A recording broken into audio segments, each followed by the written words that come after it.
Penjenengan bersikap keras itu maunya sendiri atau ada yang nyuruh? Nah, ini pertanyaan dulu. Penjenengan bersikap keras itu kemauannya sendiri atau ada yang menyuruh? Ada yang menyuruh. Siapa yang nyuruh? Al-Qur'an. Jangan sampai ustadz. Loh, doang ya, enggak apa-apa. Yang nyuruh siapa? Ustadz. Ya, ini ustadzmu. Iku. Lalu ustadznya ngomong, saya menyuruh itu dalam arti menyampaikan. Ini loh firman Allah. Jadi saya itu kata Bung Karno penyambung rakyat, penyambung lidah rakyat. Saya penyambung lidahnya Allah. Ya, tidak salah. Baik. Jadi kita bersikap keras itu bukan kemauannya sendiri. Bukan disuruh oleh orang per orang. Tapi kita bersikap keras itu atas perintahnya Allah. Nah, tinggal kita.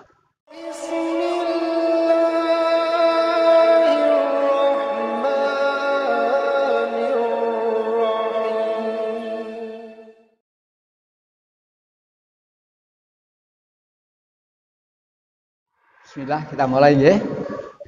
Assalamualaikum warahmatullahi wabarakatuh. Alhamdulillah. Walladzi arsala rasulahu bil huda wa dinil haq liyudhhirahu 'ala ad-dini kulli wa kafa billahi shahida. Asyhadu an la ilaha illallah wahdahu la syarikalah wa asyhadu anna Muhammadan abduhu wa rasuluh. Allahumma shalli ala Muhammad wa ala ali Muhammad. Qala Allah Ta'ala fil Qur'anil Karim. A'udzu billahi minasy syaithanir rajim. Bismillahirrahmanirrahim. Ya ayyuhalladzina amanu ittaqullaha haqqa tuqatih wa la tamutunna illa wa antum muslimun. Ibu-ibu serta bapak sekalian yang saya hormati, yang dirahmati Allah, alhamdulillah Allah senantiasa memberikan limpahan rahmat yang pada kita dengan kenikmatan yang tidak terhitung jumlahnya, tidak terhitung ya. Tetapi dari sekian yang diberikan oleh Allah kepada kita, satu saja yang paling top untuk harus selalu kita syukuri, kita pegang teguh. Islam ya. Banyak orang yang pagi ini masih hidup tapi belum tentu beragama Islam ya. Padahal menurut Al-Quran satu-satunya agama yang diridhoi oleh Allah hanyalah Islam. Ancamannya kalau tidak Islam, fala yuqbala minhu. Ya, tertolak. Dan akhirnya wa huwa fil akhirati minal khosirin, dan di akhirat mereka yang tidak beragama Islam termasuk orang yang rugi. Oleh karena itu Allah melanjutkan dalam pesannya fala tamutuna illa wa antum muslimun. Dan jangan kamu mati kecuali tetap dalam keadaan beragama Islam. Mudah-mudahan Allah tidak mematikan kita kecuali seperti yang difirmankan Allah tadi, mati dalam keadaan Islam. Bagaimanapun cara mati kita, kata Ustadz Bahar kan gitu ya. Kalau saya mati, kata Ustadz Bahar, baca ya, apakah saya mati karena dibikin kecelakaan? Apakah saya mati karena diracun seolah-olah saya punya sakit jantung? Atau ya, tidak masalah bagi kita. Yang penting mati kita husnul khotimah. Mati di atas kasur yang empuk, di rumah sakit yang sangat belum tentu itu bahagia. Ya, tetapi balik lagi husnul khotimah. Mudah-mudahan kita sekalian dan bersama seluruh keluarga kita, anak turun kita benar-benar dijabai oleh Allah, tidak dimatikan kecuali dalam keadaan husnul khotimah. Amin. Kita awali ngaji kita pada pagi ini dengan baca basmalah. Bismillahirrahmanirrahim. Ibu yang saya hormati, mungkin karena keselingan prai sampai ada yang banyak lupa judulnya apa saja. Karena sudah lama ya. Maka barangkali yang saya tulis di papan ini beda dengan yang saya share dulu ya. Yang saya share dulu itu bersikap keras terhadap orang-orang kafir, ya. Kasih sayang sesama mukmin. Terus sedikit membahas tentang peneliti BRIN. Ada kalimat gitu dulu. Iya. Nah, yang ini saya singkat aja. Bersikap keras terhadap orang kafir, tapi harus toleransi. Nah, Ibu Bapak yang saya hormati, penjaringan bersikap keras itu maunya sendiri atau ada yang nyuruh? Nah, ini pertanyaan dulu. Penjaringan bersikap keras itu kemauannya sendiri atau ada yang menyuruh?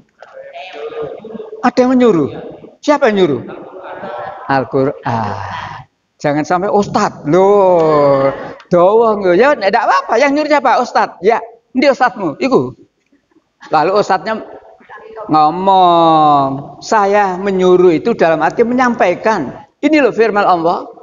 Jadi saya itu kata Bung Karno penyambung rakyat, penyambung lidah rakyat. Saya penyambung lidahnya Allah.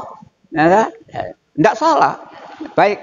Jadi kita bersikap keras itu bukan kemauannya sendiri. Bukan disuruh oleh orang per orang. Tapi kita bersikap keras itu atas perintahnya Allah. Nah, tinggal kita. Tinggal kita. Kalau kita memang orang yang beriman sungguh-sungguh, maka perintahnya Allah sami'na. Begitu pula larangan Allah juga sami'na wa ta'na. 4829 itulah dalilnya. Ya, jadi kita bersikap keras ada dalilnya. 4829.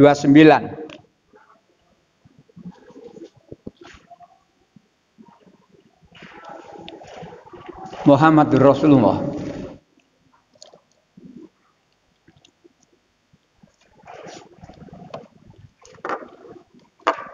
Monggo, silakan Bu. Ya, kalimat awal saja, tidak usah seluruhnya nanti. Surat 49. 48. Al-Fatihah. Surat 49 ayat 48 ya. Ditahan duit satu ya. Iya. Monggo. Surat 48 ayat 29 ya. Muhammad adalah utusan Allah dan orang-orang yang bersama dengan dia bersikap keras terhadap orang-orang kafir, tetapi berkasih sayang sesama mereka. Stop sampai di situ. Muhammad adalah utusan Allah. Orang-orang yang bersama dengan dia, termasuk pengikut Muhammad itu. Lalu Allah ngajari, ini loh sikapmu, kamu harus bersikap seperti ini. Apa kata Allah? 1. Asyidda ulal kufar. Kamu harus bersikap keras terhadap orang yang kafir. Pengertian keras itu bukan berarti ngamuan, bukan berarti emosi. Kita punya satu keyakinan terhadap kebenaran dan itu harus dipegang teguh, pertahankan betul-betul. Tapi orang sekarang menghadapi begitu itu katanya radikal. Nah, jadi orang yang bersikap seperti itu zaman sekarang dituduh radikal, radikul. Itu cara mereka untuk menghancurkan Islam, memecah belah umat Islam. Jadi keras itu bukan berarti ngamuan, enggak, emosi enggak. Kita meyakini satu kebenaran, yang kebenaran itu dari Allah dan Rasulnya, pegang teguh. Pegang teguh, pertahankan betul. Jangan mudah tertipu, diiming-iming oleh sesuatu lalu kita luntur. Bersikap keras terhadap orang yang kafir, orang yang tidak mau mengakui kebenaran. Kita harus keras kepada mereka. Nah, Ibu yang saya hormati,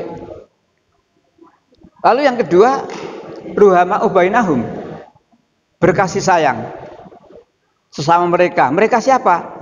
Pengikut Rasulullah. Jadi mereka di sini bukan mereka orang kafir. Asyidda ulal kufar, bersikap keras terhadap orang kafir.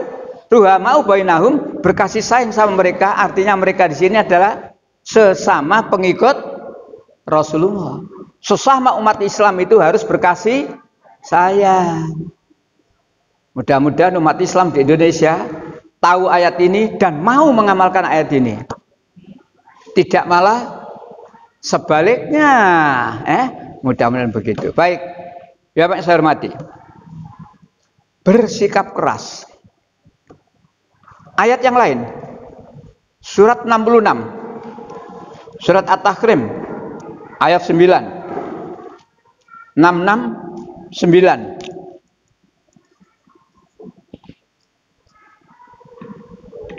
Surat At-Tahrim surat yang 6 ayat 9. A'udzubillahi minasyaitonir rajim. Bismillahirrahmanirrahim. Ya ayyuhan nabiyyu jahidil kuffara wal munafiqina waghluz 'alaihim wa ma'wahum jahannam wa bi'sal masir. Wahai Nabi, beranilah orang-orang kafir dan orang-orang munafik dan bersikap keraslah terhadap mereka. Tempat mereka adalah neraka jahanam dan itulah seburuk-buruk tempat kembali. Ibu Bapak, ketika saya menjelaskan ayat ini, pernah di satu tempat ada interupsi. Interupsi Ustaz? Ya apa? Yang diperintah oleh Allah bersikap keras itu Nabi. Kalimat pertama, ya ayyuhan Nabi. Hai Nabi. Ya. Maka kalau penjenengan ya, dibantah begitu, diinterupsi seperti itu, gimana penjenengan? Ayatnya menyatakan bukan ya ayyuhalladzina amanu, bukan ya ayyuhan nas, tapi ya ayyuhan Nabi. Hai Nabi. Memang Al-Quran ini oleh Allah diturunkan kepada siapa? Pada Nabi. Tapi pada hakikatnya Al-Quran ini untuk, jadi apa yang diterima oleh Allah, diterima oleh Rasulullah dari Allah itu juga untuk manusia. Bukan berarti perintah memerangi orang kafir, bukan berarti memerangi orang munafik, bukan berarti bersikap keras pada mereka itu hanya bagi Nabi tok. Tapi juga bagi kita umatnya Nabi Muhammad. Ya. Jadi kalau yang tadi itu orang kafir saja. Ya. Yang ayat ini orang kafir dan orang munafik. Kita sekarang sedang dalam incaran. Baik itu orang kafir, baik itu orang munafik, baik itu orang musyrik, mengincar kita umat Islam. Mengincar kita umat Islam. Ya, sampai di mana kemampuan Islam ini untuk bertahan. Ya. Jangan dikira aman-aman saja. Oleh karena itu, ayo, kualitas. Kita bangga, kita bersyukur dengan kuanti. Jumlah yang banyak ini kita bersyukur. Alhamdulillah, secara statistik umat Islam Indonesia masih sekian puluh persen, ya. Itu secara kuantitas. Tapi kalau kita bicara tentang kualitas, barangkali ngelus dodo ya. Ya Allah ya Rabbi, kok ngene kualitasnya umat Islam Indonesia. Kenapa? Seperti buih kata Rasulullah. Seperti buih. Buih ini kenapa? Untuk ketika penjenengan waktu nyuci belum pakai mesin cuci, masih pakai ember besar. Nah, kasih air, kasih rinso. Diopiok-opiok.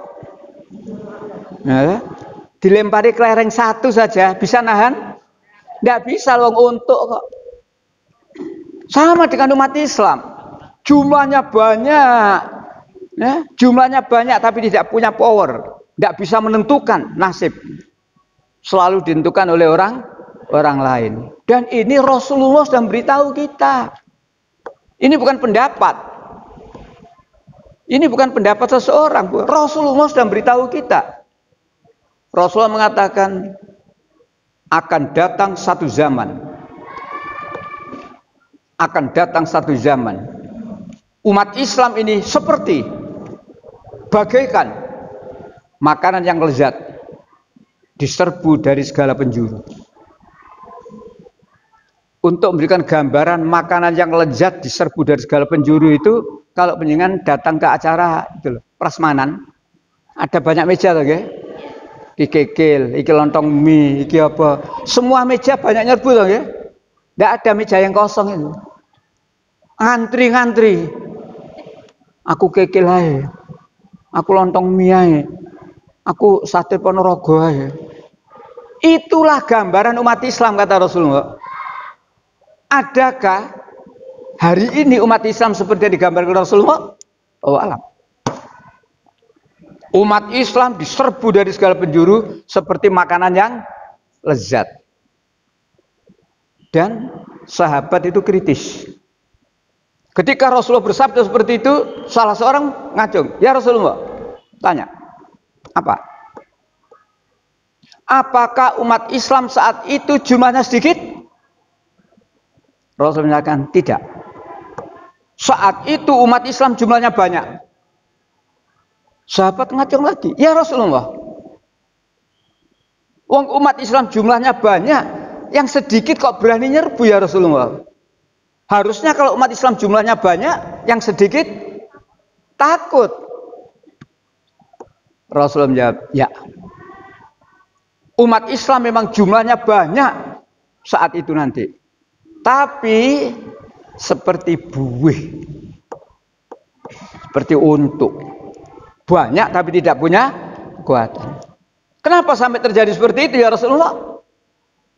Nah, Rasulullah berkata, umat Islam saat itu sedang terkena suatu penyakit, al-wahn.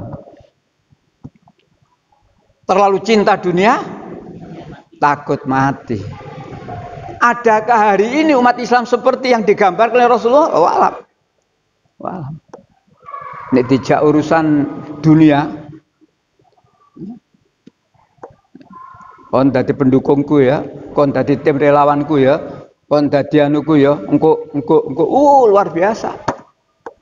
Tapi kalau diajak yang bersentuhan untuk menegakkan agama, aku tak pamit bojoku sih.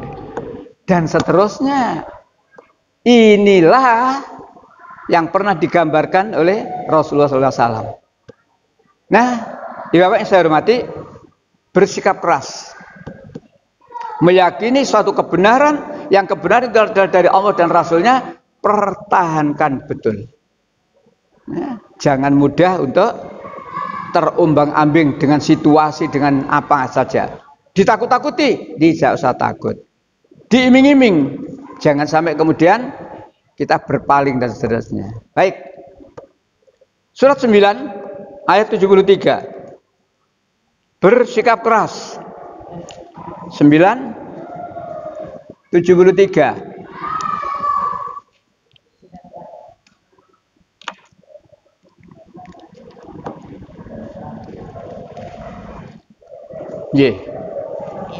Silakan, ya.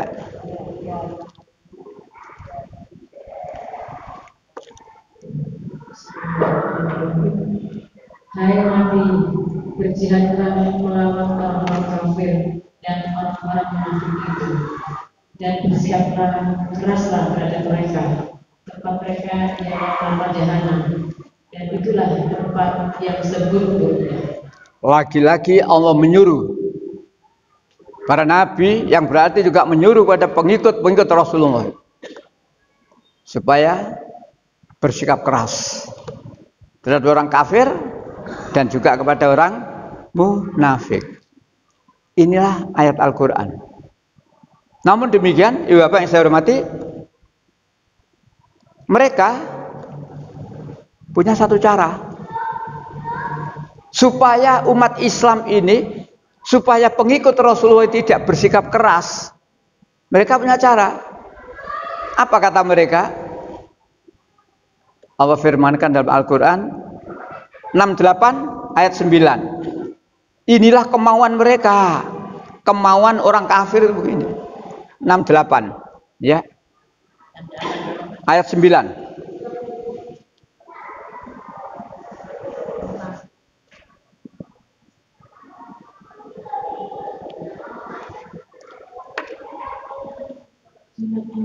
Ayat 9. Ya.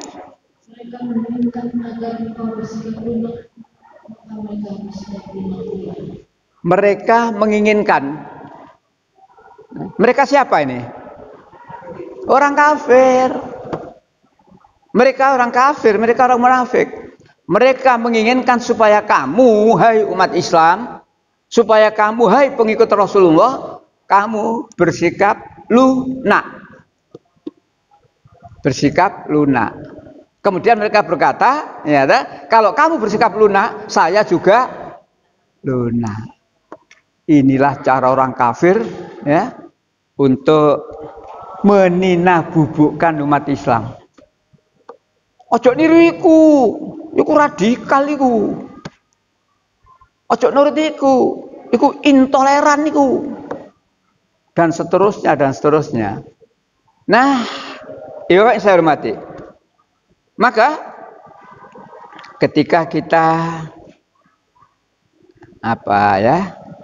dielus-elus, diopo-opo, ya, dininabubukan, ojo kereng-kereng, ojo keras-keras. Nurut kita? Ya wis, aku sabar. Ya wis, aku gak kereng. Allah memberi pedoman. Jangan kamu tunduk pada mereka.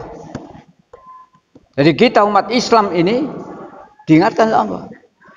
Ya, menghadapi musuh sikapnya jelas. Maka di ayat yang lain Allah menerangkan jangan kamu tunduk terhadap mereka. Jadi ada 3 poin. Jangan kamu, ya, berarti lemah menghadapi mereka. Jangan kamu patah semangat menghadapi mereka. Dan juga jangan kamu tunduk, menyerah pada mereka. Surat 3, 146.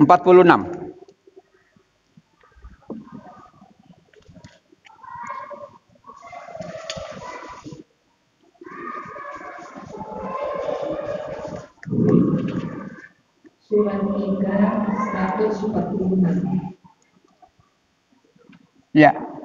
Dan betapa banyak nabi yang berperang didampingi sejumlah besar dari pengikutnya yang bertakwa.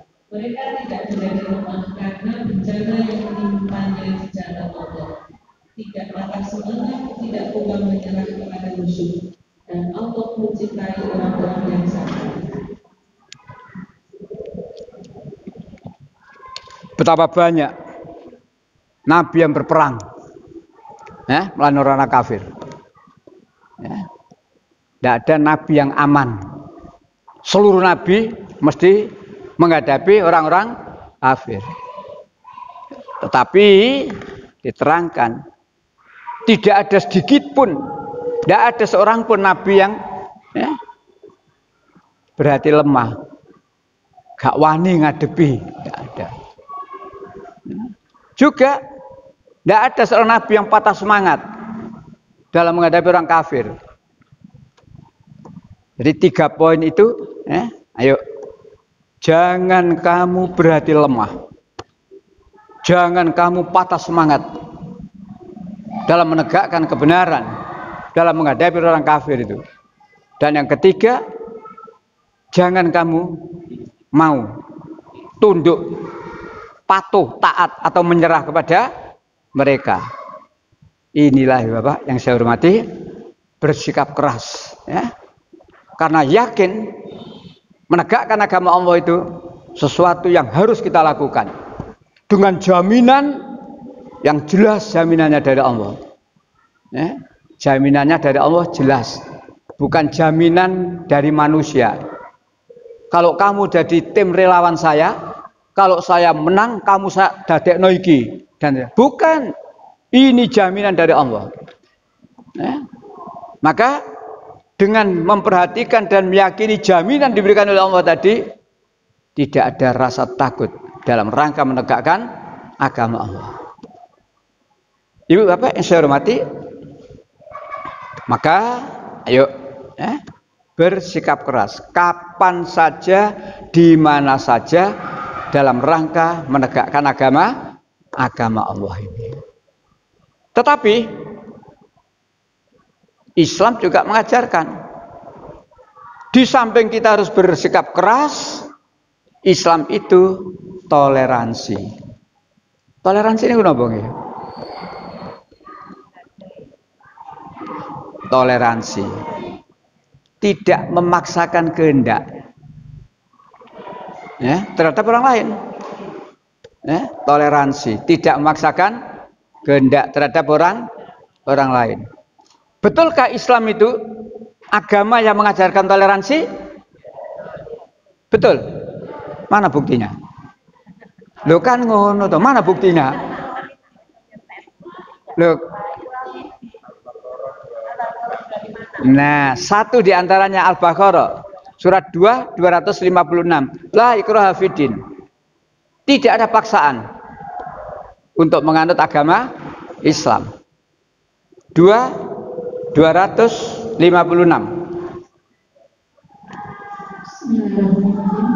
Surat Al-Baqarah 256.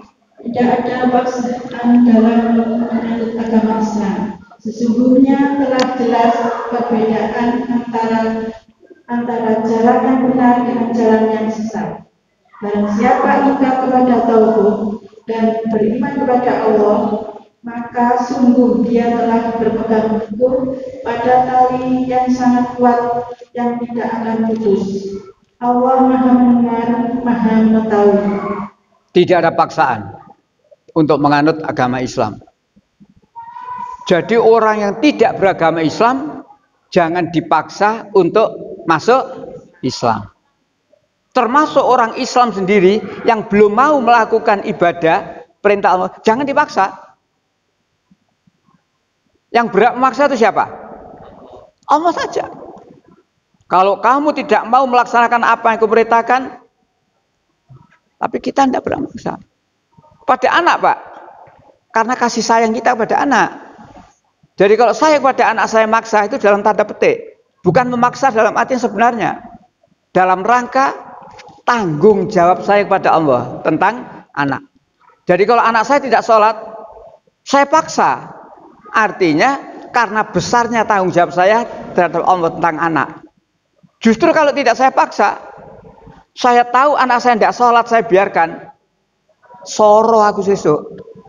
Fadil, anakmu ngono kok mbok beno wae Fadil. Adapun saya sudah memaksa kepada anak saya karena saya ngeman dia, toh dia masih begitu, insya Allah di hadapan Allah saya enteng. Sudah kok ya Allah, saya tidak bosan-bosan untuk menyuruh dia. Nah, balik lagi, tidak ada paksaan. Kenapa tidak ada paksaan? Balik ayat itu. La ikraha fiddin. Tidak ada paksaan untuk mengantar agama Islam. Kenapa? Karena sudah jelas mana yang benar, mana yang itu loh ya. Jadi Allah sudah jelas. Apakah manusia itu tahu itu benar, itu batil? Tahu. Mengapa tahu? Diberi kelengkapan cukup manusia ini. Dengan kelengkapan cukup yang diberikan oleh Allah, maka manusia tahu ini hak, ini batil. Tahu. Namun demikian, tidak sedikit manusia yang tertipu oleh godaan setan, walaupun batil tetap diikuti. Padahal Allah itu ngiman kita. Allah itu ngiman kita. Gimana cara ngimannya? Salah satu di antaranya Allah berkata, "Fala tattabi'u khutuwatis syaitan."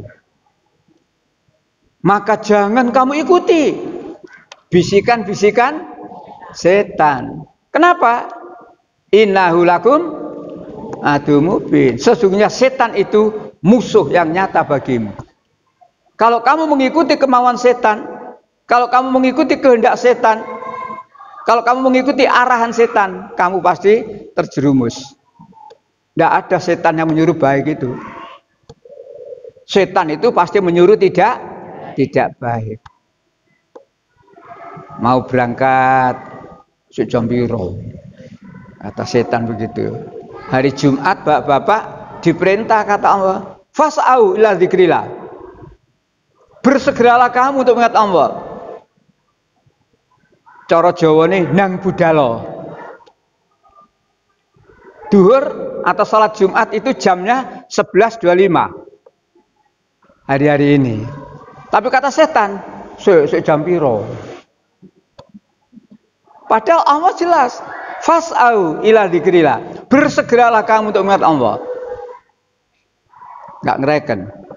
Komando kedua datang, wadarul baik, tinggalkan jual beli. Yang diperintah oleh Allah adalah pedagang. Makanya ayatnya tinggalkan. Di sini kesalahan kita dalam memberikan pengertian. Bukan pedagang. Tinggalkan jual beli itu maksudnya tinggalkan semua urusan untuk melaksanakan perintah Allah. Sekarang penyakit yang mendunia. Kenapa penyakit yang mendunia sekarang? Mendeli laptop. Itu penyakit mendunia. Ini ngedepi laptop. Wes. Khayala sholah sektalah. Ini penyakit yang mendunia ini. Nah, maka Allah beritahu, kalau kamu datang dengan tidak terlambat, fas'au ila dzikrillah, segera datang, berani meninggalkan urusanmu, kecuali yang memang urusan tidak bisa ditinggal. Seorang dokter baru bedel perutnya pasien, lalu Masjid Jalan Sudirman adzan, Allahu Akbar, ditinggal, mati. Ya, Islam itu kan begitu, tahu. Dalam? Nah, makanya kalau dokternya itu ngerti, ya, dokternya ngerti, kalau dia Islam ya, dihitung. Nah, kecuali kalau memang ini sudah megap-megap dan harus, Allah Maha tahu. Lo kan Islam itu kan mengenal normal, mengenal darurat. Ya, jangan kita mendaruratkan diri. Kalau itu memang tidak darurat, jadikan itu tidak darurat.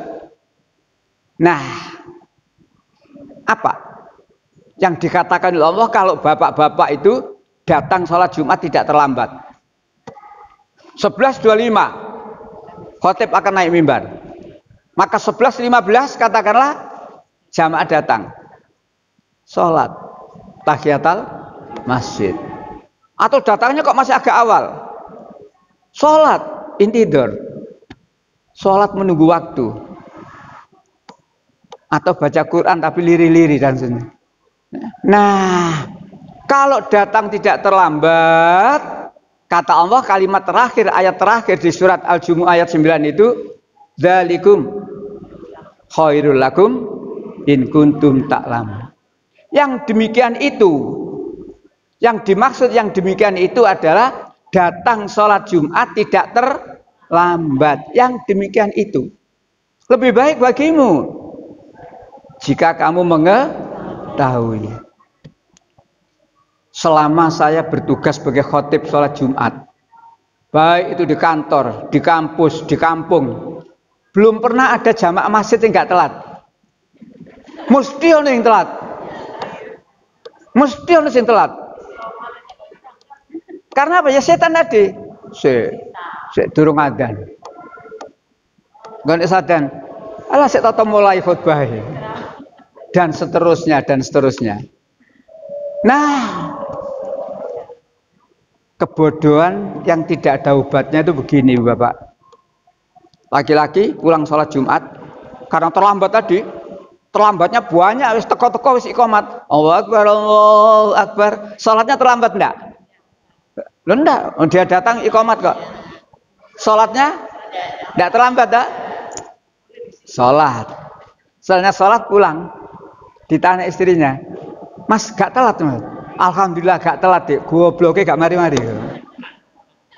Karena banyak bapak, orang laki-laki yang beragama Islam puluhan tahun melaksanakan sholat Jumat, gak ngerti batse terlambat itu sing ndi.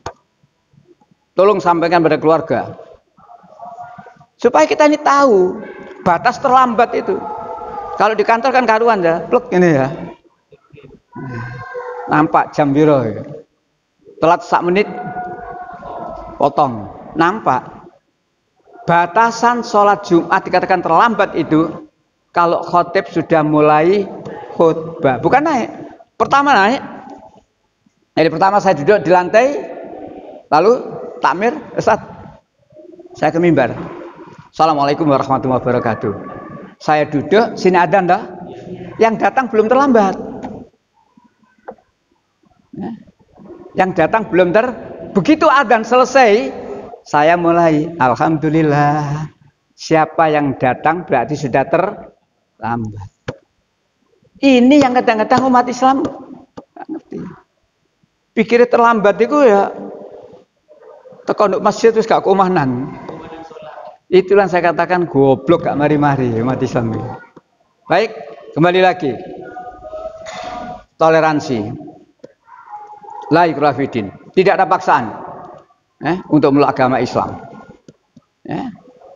Karena sudah jelas mana yang benar dan mana yang salah. Siapa yang meninggalkan tauhid berarti dia berpegang teguh pada agama Allah. Artinya tidak mengikuti keyakinan yang sesat. Walaupun tidak dipaksa masuk Islam, tapi sadar, yakin Islam itu satu-satunya agama yang benar. Di sini loh, ya. Jadi ayat ini memang tidak ada paksaan. Satu lagi, 18:29. 18:29. Wa qulil haqqu mir rabbik.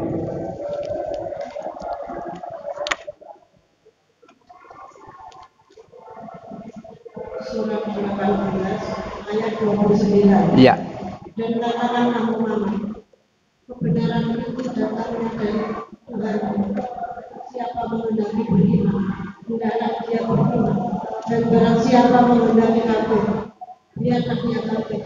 Sesungguhnya kami telah menyediakan neraka bagi orang zalim. Dan tujuannya yang sebenarnya mengatur mereka. Jika mereka meminta pertolongan, minum mereka akan diberi air seperti besi yang begitu, yang menghaluskan wajah. Itulah minuman yang paling buruk dan tempat istirahat yang paling sedih. Kalimat pertama Allah menyatakan wa qulil haqqu mir rabbik. Katakan kebenaran itu dari Tuhanmu. Ya, kebenaran dari Tuhanmu, bukan dari pemimpinmu, bukan dari ustadzmu. Ya, walaupun itu dari ustadzmu, dari kiaimu, dari pemimpinmu, nek melenceng dari Al-Quran, berarti itu bukan kebenaran. Jadi berdasar ayat ini jelas. Wa qulil haqqu mir rabbik. Katakan kebenaran itu dari Allah. Siapapun yang ngomong supaya benar, maka omongannya tidak boleh menyalahi Al-Quran. Wa qulu qaulan sadida. Berkatalah dengan kata-kata yang benar. Kata-kata yang benar itu kata-kata yang tidak menyalahi Al-Quran. Nah, kalimat pertama, ya. Lalu kalimat berikutnya, setelah Allah menyatakan begitu, katakanlah kebenaran itu dari Tuhanmu. Ya. Lalu kalimat berikutnya, faman syaa falyu'min. Siapa yang menghendaki beriman, silakan beriman. Lawan katanya, wa man syaa falyakfur. Siapa yang menghendaki kafir, silakan. Ada paksaan? Tidak ada. Inilah Islam. Jadi jangan menuduh Islam itu intoleran. Islam itu toleran. Islam itu toleran. Tetapi balik lagi, Allah ngeman kita. Allah itu ngeman kita. Di satu sisi kita disakarpe karo Allah, karepmu. Kon mau beriman ya karepmu, mau kafir ya karepmu. Tapi sesungguhnya Allah itu tidak ingin kita itu kafir, tidak ingin manusia itu kafir. Maka Allah merangkan bagi orang-orang yang kafir disediakan ini. Lupa itu maksudnya enggak. Itulah cara Allah ngiman kita, supaya kita tidak dimasukkan ke neraka, supaya tidak diminumi dengan cairan besi tadi itu. Maka jangan kamu memilih menjadi kafir walaupun dibolehkan Allah. Itulah dua ayat yang mengatakan bahwa Islam itu adalah toleran. Jadi ibu bapak jelaskan kalau ada orang yang menyangkal atau menuduh Islam itu intoleran. Ya, baik. Para jamaah yang dirahmati Allah. Kemudian seringkali kita itu menemui perilaku-perilaku yang curang, pilih kasih. Dalam banyak masalah yang terjadi, seringkali pihak-pihak yang mestinya harus beresi itu dengan adil, tapi tidak adil. Seringkali terjadi itu. Atau yang terjadi belum lama ini sudah lerem, sudah sepi. Tempo hari rame itu. Apa? Preman intelektual. Saya mengistilahkan preman intelektual. Apa dasarnya saya menyatakan preman intelektual? Dia seorang intelek. Tapi kelakuannya preman. Ibu masih ingat ya, Bapak masih ingat ya? Peneliti BRIN. Peneliti BRIN. Berangkat dari tulisannya Profesor Thomas Jamaluddin, mantan Ketua 8 Lembaga Antariksa Penerbangan Nasional. Profesor Thomas Jamaluddin menulis, saya heran melihat Muhammadiyah itu. Ibu bapak dapat kiriman berita itu ya? Saya heran katanya melihat Muhammadiyah itu. Berarti saya kenapa heran? Lalu dia dalam ciutannya masih dilanjutkan. Muhammadiyah itu dia itu tidak taat kepada pemerintah. Tidak mau mengikuti keputusan pemerintah, tapi dia minta fasilitas kepada pemerintah.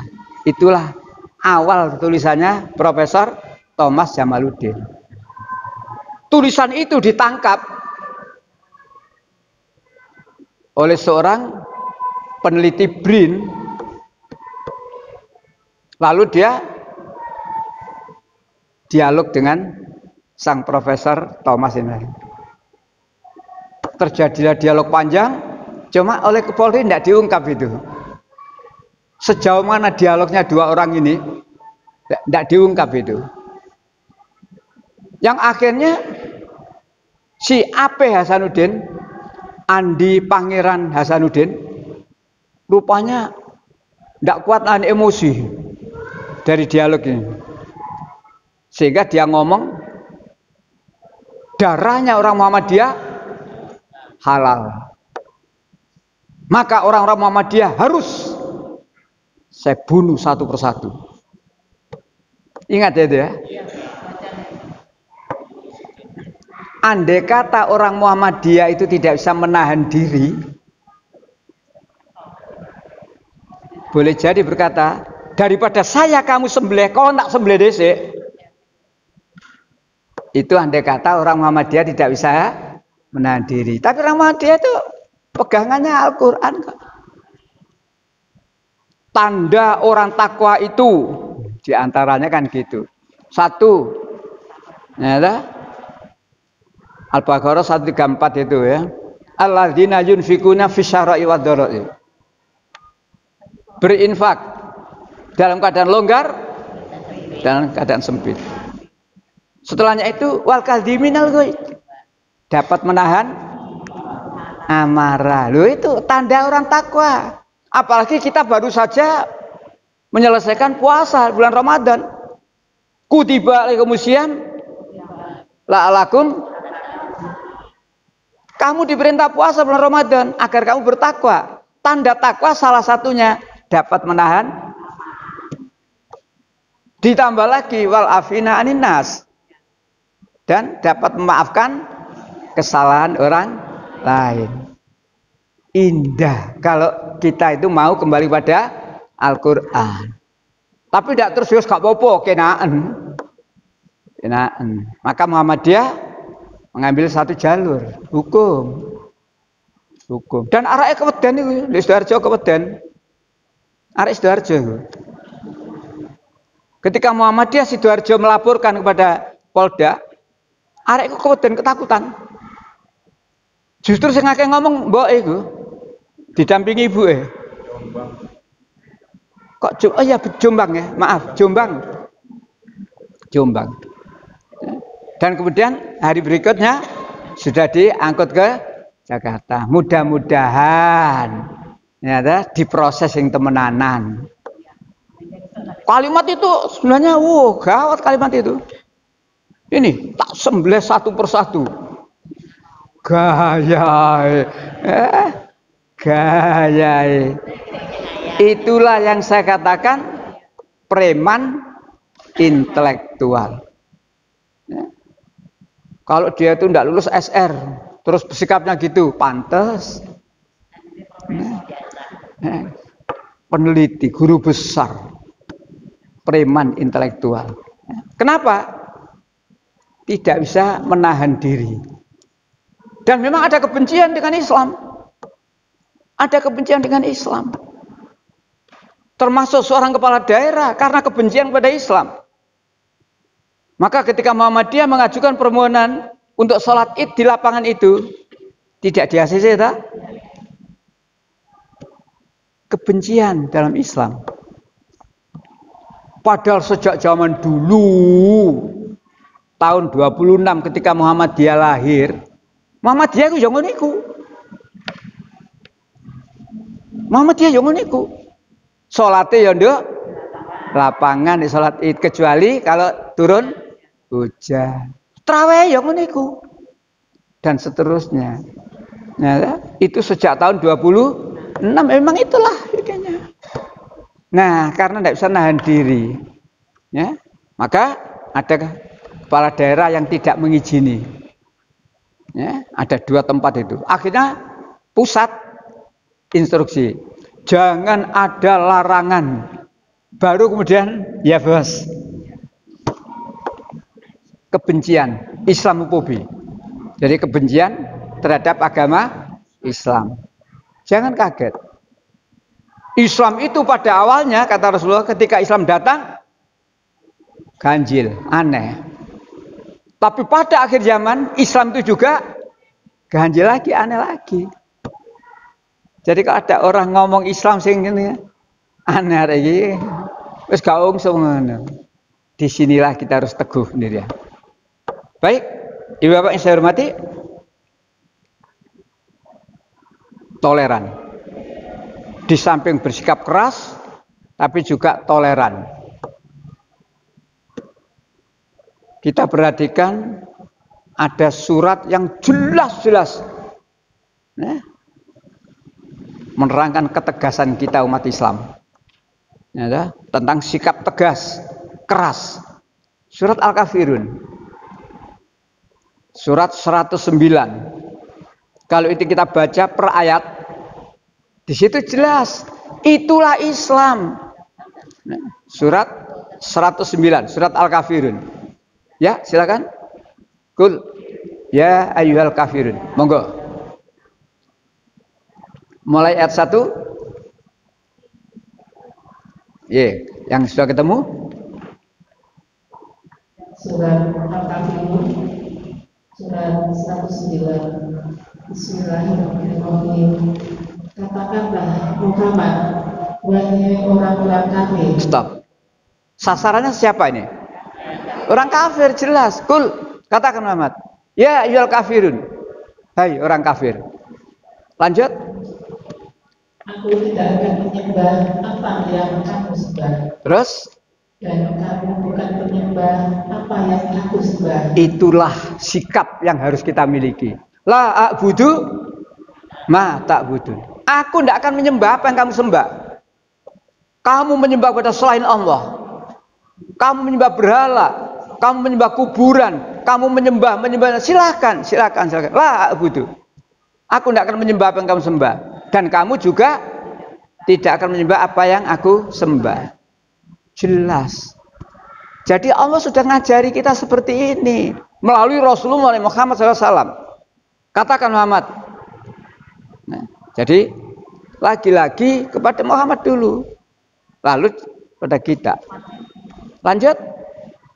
Dan aku tidak pernah menjadi penyembah apa yang kamu sembah.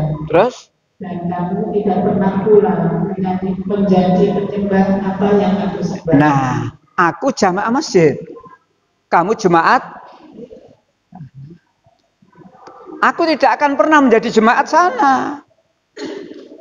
Tapi hari ini umat Islam selawatan gereja. Ya apa al-kafirun ya? Ya, tempo hari kan gitu ya? Hari ini ada pondok pesantren yang gila menurut saya. Pondok pesantren Az-Zaitun. Ya, nah, Panji Gumilang. Ternyata di belakangnya itu adalah orang Yahudi memang. Jadi Panji Gumilang ketika dipersilakan untuk berdoa, maka lafalnya doa-doa Yahudi. Tidak baca ibu bapak ya? Hati. Nah, surat Al-Kafirun jelas. Kita harus setegas itu.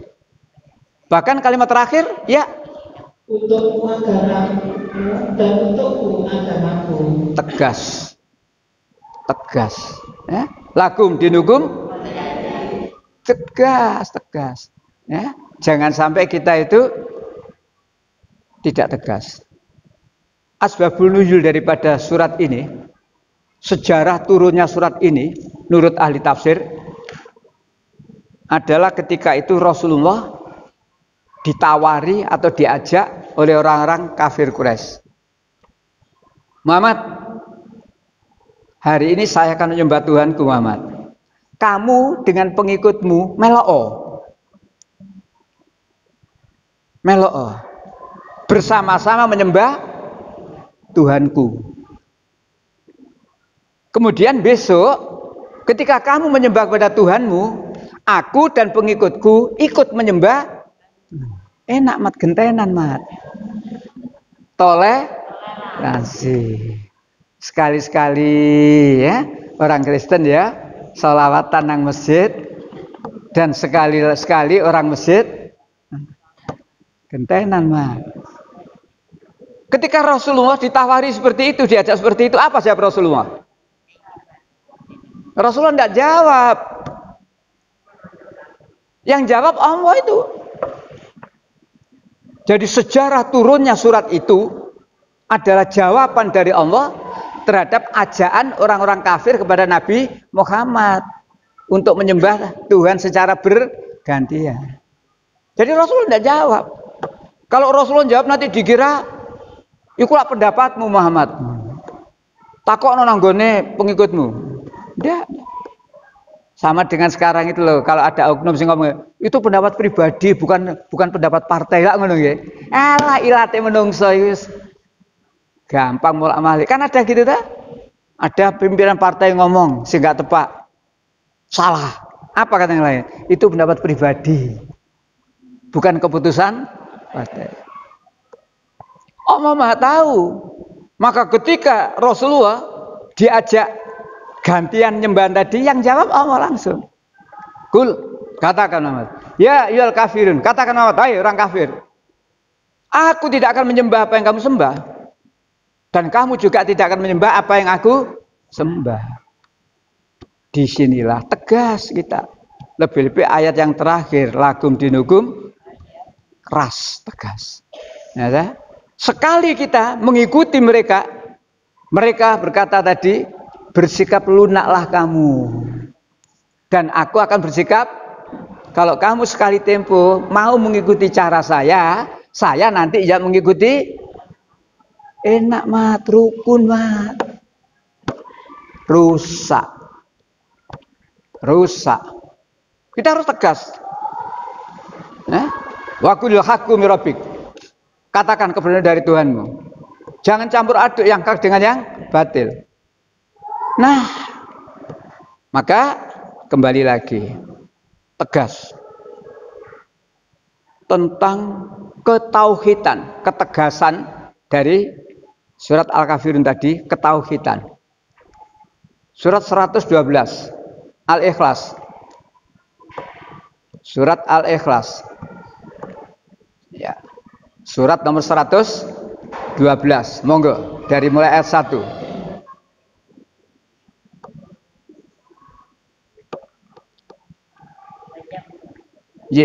Monggo. Ayat 1. Ya. Ke 112. Dialah Allah yang Maha Esa. Ayat 1. Qul Allahu ahad. Katakan, dialah Allah yang Maha Esa. Ahad, satu-satunya. Karena kalau dikatakan ketuhanan yang Maha Esa ini banyak pemahaman ya. Ketuhanan yang Maha Esa banyak pemahaman. Islam jelas, yang dimaksud Esa di sini ahad. Ayatnya jelas. Qul Allahu ahad. Katakan, satu-satunya. Lanjut. Allah tempat meminta. Allah tempat minta. Ya, jadi kalau itu urusannya Allah, haknya Allah, mintalah kepada Allah. Jangan minta kepada selain Allah.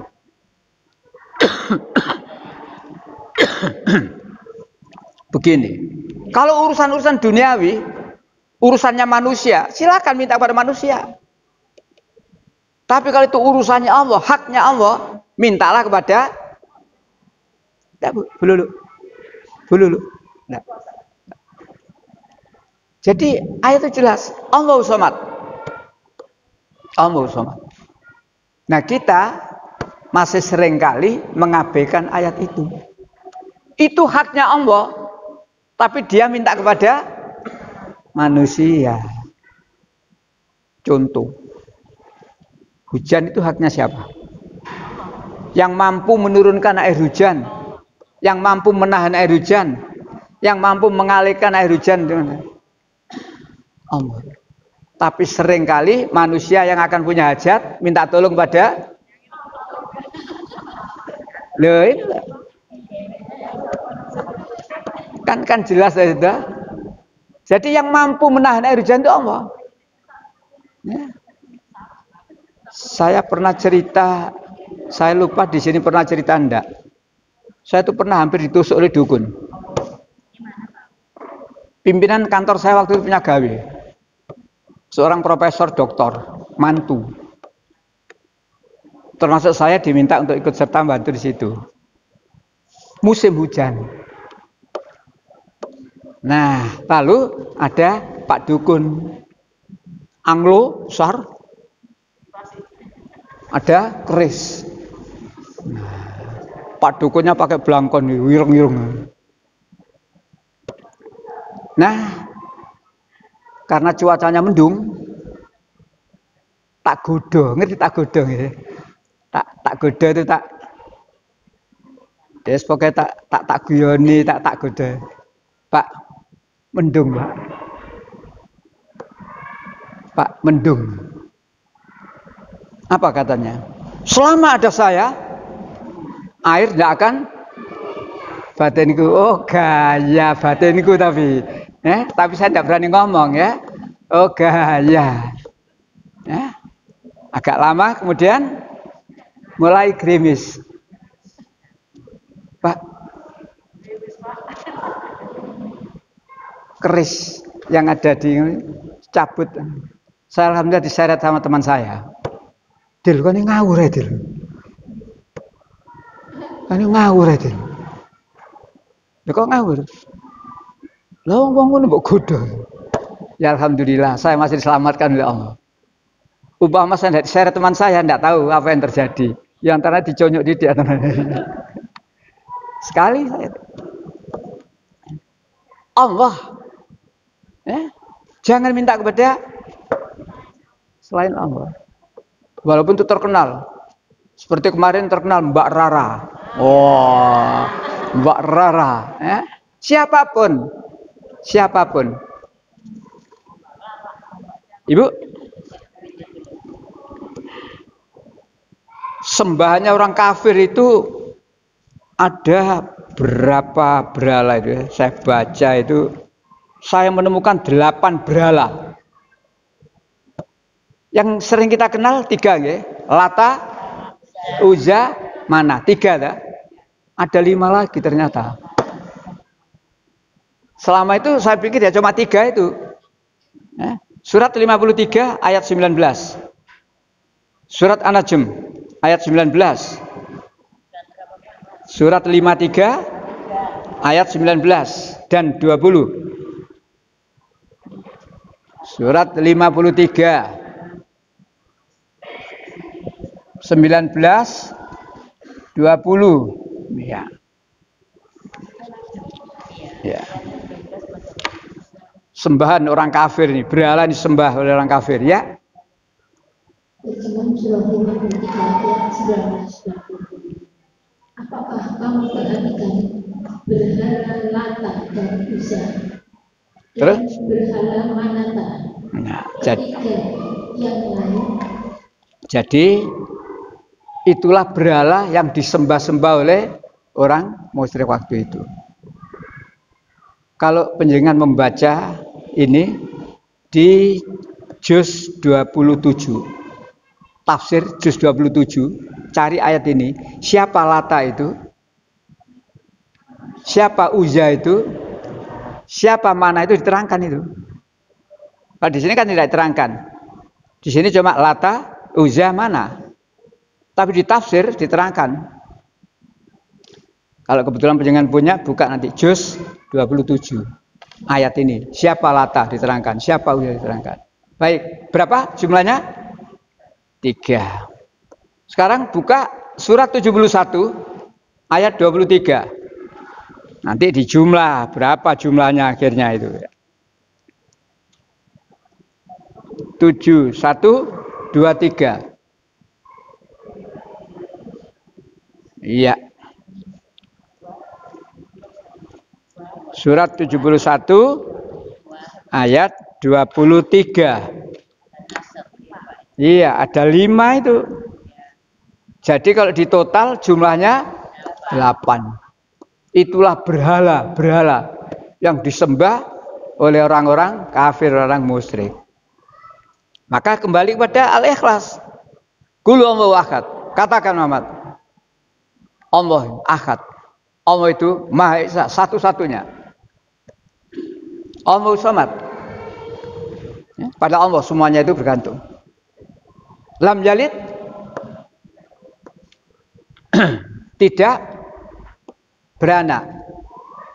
Kembali ke Al-Ikhlas tadi ya, ayat berikutnya ya. Ayat 3, lam yalid walam yulad. Ingat, saya sudah pernah saya terangkan dengan diperdalam secara akal. Lam yalid. Napa terjemahannya? Tidak beranak. Jadi ayat di situ jelas tidak beranak, mek ngono tok. Tapi kalau kita terjemahkan dengan akal yang lebih luas, yang beranak itu siapa? Manusia. Yang beranak lagi siapa?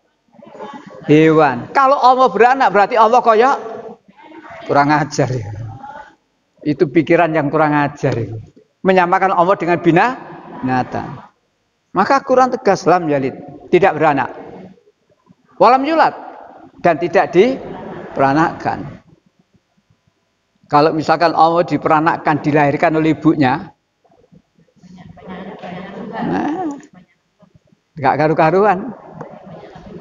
Bal-balan mulene kedalon. Seneni kok ibuke. Tekon diae kon niku, hanan. Tuhan di seneni. Kalimat terakhir, walam yakul lahu, tidak satupun yang menyamai. Jadi begitulah tentang Allah. Maka ya Bapak yang saya hormati, ketegasan harus jangan apa nenek jari wong Lamongan mau nyamanya. Jangan kamu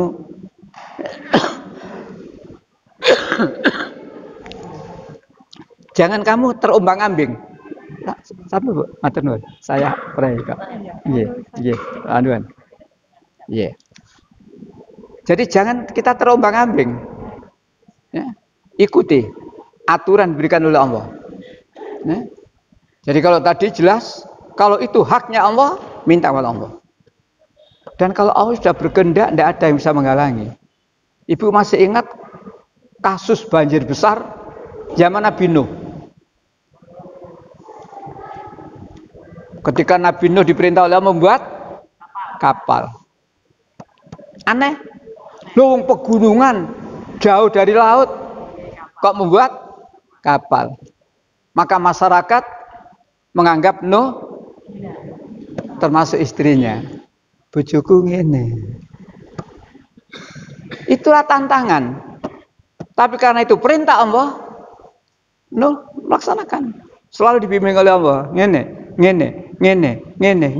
Begitu kapal jadi, Nuh diperintah oleh Allah, panggil. Hei masyarakat, naik. Masyarakat ada naik, ada yang tidak naik. Sampai salah seorang putranya juga tidak mau naik. Katakanlah hitungan ketiga, tak hitung sampai telu, 1, 2, 3. Sudah. Sampai di situ Allah mulai. Allah mulai. Dari atas air turun. Dari bawah, padahal pegunungan. Begitulah kalau Allah berkehendak. Kun fayakun. Kalau Allah menghendaki jadi.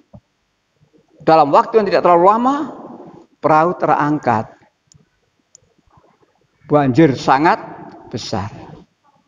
Nuh punya anak yang tidak mau naik, tetap dipanggil. Naik perahu, nak.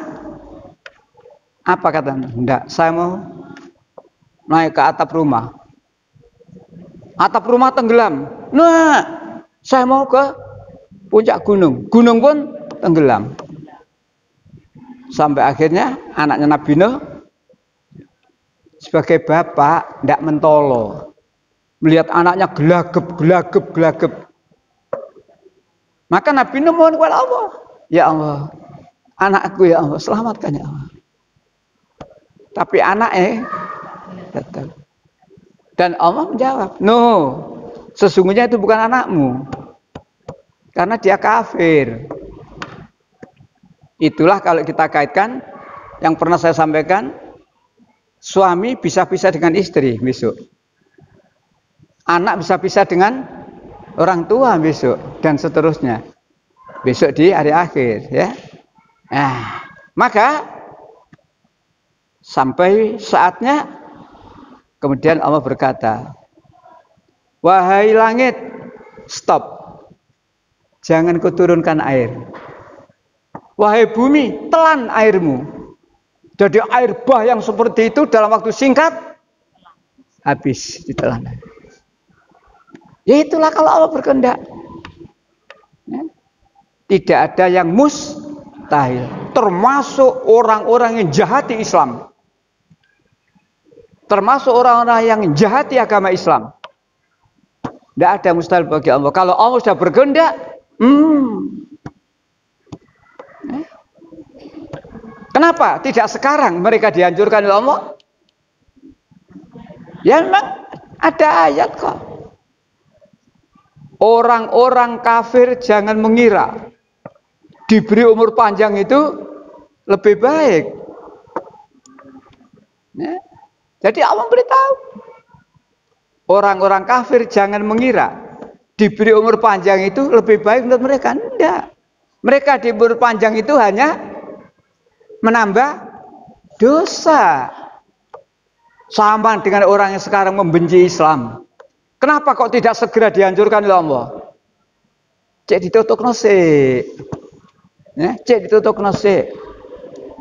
Pembenci Islam. Musuh Islam. Ya. Pada saatnya nanti kalau Allah berkehendak hancur.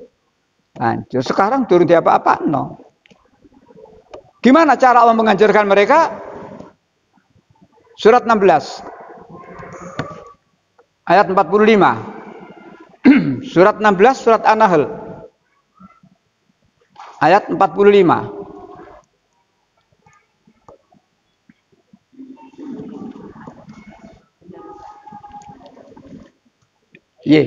Ya, yang sudah ketemu langsung terjemah. Surat An-Nahl surat 16 ayat 45. Boleh dibaca boleh.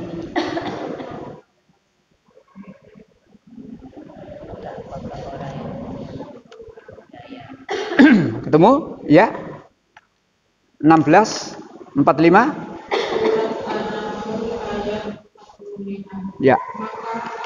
Orang yang membuat yang seperti itu dari bencana dibenarkannya bumi oleh Allah bersama mereka. Nah, Atau terhadap datangnya siksa mereka dari orang yang tidak mereka sadari. apakah orang-orang yang makar itu, orang-orang yang membenci Islam, orang yang ingin menghancurkan agama Islam, akan mereka merasa aman? Aman sesaat. Aman ketika Allah belum bertindak. Kalau Allah sudah bertindak, jangan kamu berkata aman. Dibenamkan dalam bumi bagi Allah tidak sulit. Sebagaimana Qarun pernah dibenamkan oleh Allah. Dibenamkan dengan seluruh harta bendanya. Tidak sulit. Lanjut 46. Ya, ayat 46. Ya. An-Nahl ayat 46. Iya. Kata Allah, menazam mereka pada waktu mereka dalam perjalanan, sehingga mereka tidak berdaya menolak azab. Dalam perjalanan diatur oleh Allah. Perjalanan darat, perjalanan laut, perjalanan udara. Allah mengadab mereka. Naik kapal berombongan, air yang semula ombaknya baik-baik, ternyata menggunung, numplek kapalnya, mati kabeh. Karena barang angel. Naik pesawat, pesawatnya nabrak, mati kabeh, dan seterusnya. Numpak bis, bisa melebu. Bagi Allah tidak sulit. Inilah peringatan Allah, ancaman Allah kepada orang-orang yang makar. Makar. Duduk mahar loh ya. Makar. Makar itu orang yang punya rencana jahat terhadap Islam. Ya. Nah, dan Allah Maha tahu siapa orang yang akan berbuat jahat pada orang Islam, Allah Maha tahu. Walaupun di pandangan masyarakat tidak terlihat, api kok ndek. Di balik api itu udah jerone racun itu. Siasat untuk menghancurkan umat. Ya seperti Al-Zaitun.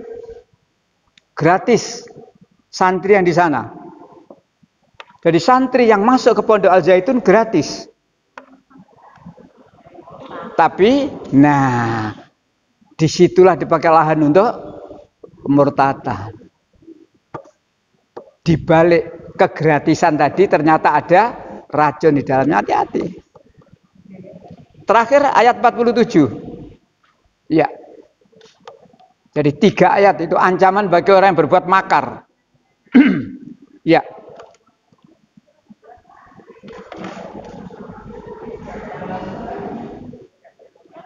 Iya. 47. Iya, 47 betul. 16 47.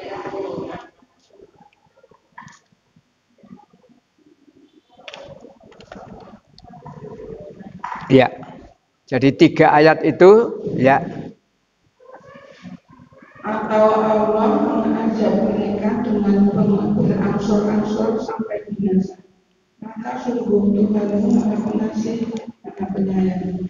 3 ayat itu ya, tolong ya, yakini betul. Kalau sudah saatnya Allah bertindak, Tidak ada yang bisa menghalang-halangi. Dan tidak ada ceritanya ya, orang yang makar itu berhasil. Mereka punya rencana jahat, diatur sedemikian rupa. Istilah sekarang sistematis. Apa mana itu? Masif dan seterusnya. Ya. Tapi kalau Allah tidak menghendaki, contoh, calon presiden Republik Indonesia itu boleh bukan orang Indonesia, boleh orang yang tidak ber-KTP Indonesia ya. UUD-nya kan sudah dirubah.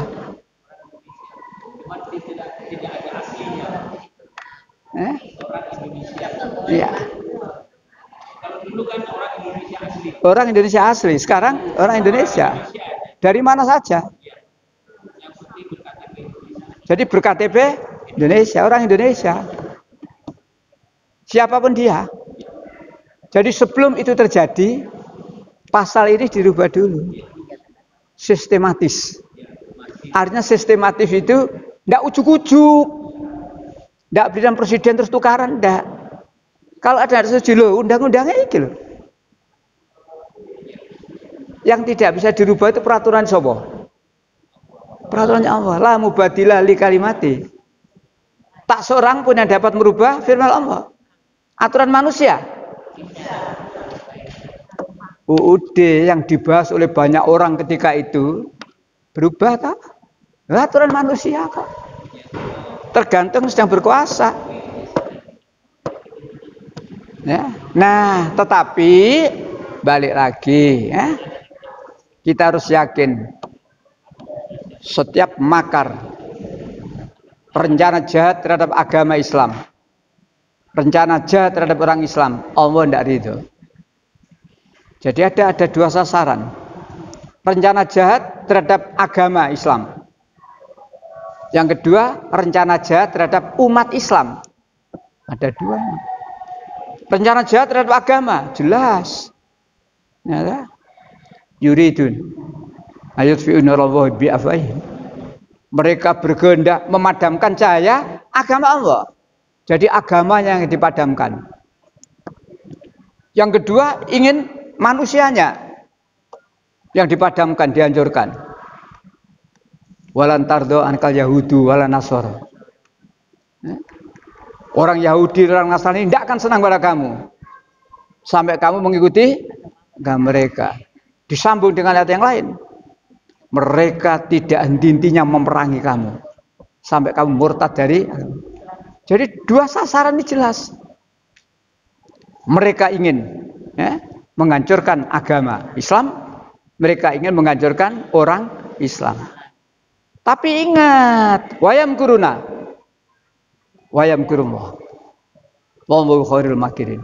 Mereka membuat rencana jahat, Allah menggagalkan rencana. Harus yakin. Tapi tidak boleh cuma yakin ngono toh. Apa yang kita lakukan? Insya Allah bersambung. Duh, delok TV kan ngono toh. Wis kadung mententeng delok sinetron tiba bersambung. Ya sama dengan ngaji ini. Insya Allah kita lanjutkan pada pertemuan mendatang Kamis ke-1 nggih. Kalau tidak salah Kamis ke-1, Kamis ke-2. Yang tugas saya di sini. Insya Allah bulan Juni. Kamis ke-1, Kamis ke-2. Kalau ini kan spesial. Ini bulan spesial. Bulan spesial ya. Harinya pun spesial, tidak Senin, tidak Kamis. Spesial ya. Oleh karena itu materinya saya buat spesial. Spesial. Baik. Ada yang ingin disampaikan? Ibu, silakan. Ya. Mike.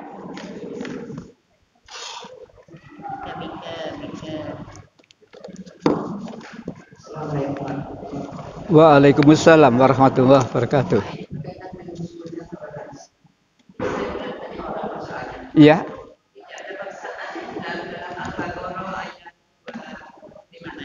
Iya.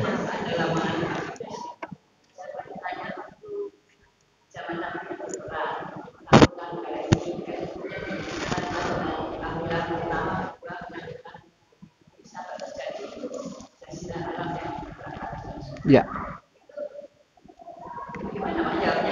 Ya. Ya. Jadi bukan berarti paksaan. Apa yang dilakukan Rasulullah itu atas perintah Allah. Atas perintah Allah. Ya. Termasuk orang-orang kafir yang mengganggu yang tidak nurut boleh diperangi. Perintah Allah, tidak maksa. Jadi pengertian paksaan itu jangan diartikan seperti kita memaksa ya tanpa alasan. Jadi Allah menyuruh. Islam. Mereka tetap saja membanggal. Dan Rasulullah tidak berbuat semaunya. Tunggu komando. Jadi jangan kita menyalahartikan sama dengan orang-orang yang diberi hidayah oleh Allah, dialah yang mendapat hidayah. Adapun orang yang disesatkan oleh Allah, jangan diartikan Allah tukang penyesat. Tapi diberi hidayah, tapi tidak mau. Sama dengan ini, diselamatkan oleh Allah, tapi tidak mau. Maka sampai pada saatnya Rasulullah diberikan perintah oleh Allah, perangi. Jadi ada tahapan, tidak ujuk-ujuk datang memerangi, ada tahapan. Jadi Islam begitu ada tahapan. Istilahnya diomongin enak-enak gak kena, ya sudah pada akhirnya itu. Tapi mari kita yakin dengan ayat tadi, Bu, ya. Orang menafsirkan boleh saja. Biasanya orientalis non-muslim mengartikan menurut mauannya. Nuduh Islam itu silakan. Tapi kita juga harus menerangkan ini loh Islam itu toleran. Ya. Lain dengan Alkitab. Siapa yang tidak mau mengikuti aku, bawa sini pedang. Kalau saya bandingkan dengan Alkitab Yesus mengatakan, jangan kau sangka aku datang ke muka bumi tidak membawa damai. Ini Alkitab. Yesus berkata, jangan kau menyangka aku datang ke muka bumi untuk membawa damai. Bukan. Aku datang ke muka bumi bukan untuk membawa damai, melainkan bawa pedang. Jadi kalau ada orang, siapapun dia menuduh Muhammad datang dengan memaksa, bukan.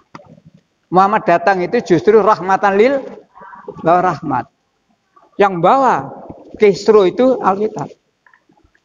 Matius 10 ayat 34 sampai 36. Jelas kalimatnya. Jangan kau sangka aku datang tidak membawa damai ke muka bumi. Aku datang ke muka bumi bukan untuk bawa damai, melainkan pedang. Seisu rumah kacau balau. Bapak tukaran karo anak dan seterusnya. Kalau kita tahu itu enak loh, iki loh. Ngaten nggih? Baik. Iya, silakan. Ini kita hidangan makan. Iya. Setahun datang azan. Iya. Kita makan atau sholat dulu. Iya. Satu. Terus kedua, ngantuk Pak, paginya itu ngantuk. Apa tidur dulu baru sholat? Iya. Terima kasih. Yang saya pernah baca hadisnya itu soal makan. Kalau makanan sudah siap, makan dulu. Baru kemudian sholat. Lalu masyarakat menerjemahkan lagi, lebih baik makan, ingat, daripada sholat. Allahu Akbar. Komanan enggak. Itu hadisnya begitu. Apabila makanan sudah siap, sudah tersedia, ya memang itu waktu makan, ya ada makan dulu. Ya. Saya kira begitu. Tapi kalau tidur, saya tidak menemukan hadisnya. Dengan kita ambil air wudhu, ngantuk hilang. Itu kan gitu logikanya. Ngantuk. Padahal kurang 2 menit. Ambil air wudhu. Dengan kita kena air, seger. Sempatkan sholat. Setelahnya itu tidur. Kalau kita tidur dulu kebablasan, gak sholat. Nah, di situ loh. Ngaten ya? Baik, Ibu Bapak, sampai di sini. Terima kasih atas perhatiannya dan mudah-mudahan tema itu ya benar-benar kita pegang. Keras. Terakhir, monggo. Ya, terakhir. Iya, iya. Yaitu orang yang dijangkut nyawanya oleh para malaikat dalam keadaan bersalin kepada diri sendiri. Lalu mereka menyerahkan diri segera. Kami tidak pernah mengerjakan suatu kejahatan apapun. Malaikat menjawab, pernah. Sesungguhnya Allah mengetahui apa yang mereka lakukan. Iya, orang jahat tapi tidak mau ngaku. Dia itu berbuat jahat tapi tidak mau ngakoni. Saya tidak pernah berbuat kejahatan sedikit pun. Ya. Nah, artinya bukan saat jawabnya ketika dihadapkan kepada Allah, ya, memang kematian itu kan ada yang dicabut dengan orang-orang kafir, dicambuk punggungnya dan sebagainya itu ya, sehingga seperti itu. Dan di sini dia tidak mengakoni. Kalau dia berbuat jahat itu tetap tidak mau ngakoni. Waktu seurip gak ngaku. Wa idza qila lahum la tusidu fil ard. Ketika dikatakan pada mereka, jangan kamu berbuat kerusakan di muka bumi. Qalu innama nahnu muslihun. Dia jawab, sesungguhnya saya ini orang yang berbuat baik. Seurip juga ngakoni, ngeyel, mati tetap saya tidak pernah berbuat jahat. Padahal catatannya ono. Makanya kita jangan sampai tidak yakin terhadap apa yang diterangkan dalam Al-Quran. Ya memang iman itu yang berat kan mengimani sesuatu yang belum terjadi. Iman itu yang berat mengimani sesuatu yang belum. Kalau yang sudah terjadi gampang. Percaya wong ketok. Tapi tentang sesuatu yang belum terjadi. Makanya orang kafir berkata, nenek moyangku yang sudah berupa tulang belulang gimana bisa dihidupkan lagi? Ngono ya, karena apa? Tidak yakin. Oleh karena itu Ibu, Bapak, ayo. Ya. Apapun yang diterangkan oleh Allah, baik yang lalu, hari ini maupun akan datang, yakin. Jadi Allah menerangkan kisah tahun yang waktu-waktu yang lalu, yakin. Dulu memang ada pernah begitu. Diterangkan oleh Allah di dalam banyak ayat. Allah menerangkan kejadian hari ini, yakin. Kejadian hari ini adalah tanda-tanda kekuasaan Allah bagi ulil albab. Silih bergantinya siang dan malam. Ya, merupakan tanda kekuasaan Allah bagi ulil albab. Sehingga ditanyakan oleh Allah di surat 28 itu, gimana pendapatmu? Andai kata Allah menjadikan siang terus-menerus, siapa yang bisa mendatangkan malam? Begitu pula sebaliknya. Jadi kejadian hari ini yakin. Ulil albab setelah memperhatikan itu semuanya, mereka berkata, Rabbana ma khalaqta hadza batila. Ya Allah, sungguh ya Allah, apa yang kau jadikan sekarang ini, semua kejadian itu ya tidak ada yang sia-sia dan seterusnya. Baik. Terima kasih. Semoga apa yang kita lakukan, baik yang telah lalu, semuanya benar-benar menjadi amal soleh kita yang diridhoi oleh Allah SWT. Dan ke depan kita semuanya bersama anak turun kita dijadikan hamba-hamba yang istiqomah dalam agama Islam dan tidak dimatikan oleh Allah kecuali tetap dalam keadaan Islam dan husnul khotimah. Kita akhiri dengan baca hamdalah. Alhamdulillahirabbil alamin. Subhanakallahumma wa bihamdika asyhadu an la ilaha illa anta astaghfiruka wa atubu ilaik. Assalamualaikum warahmatullahi wabarakatuh.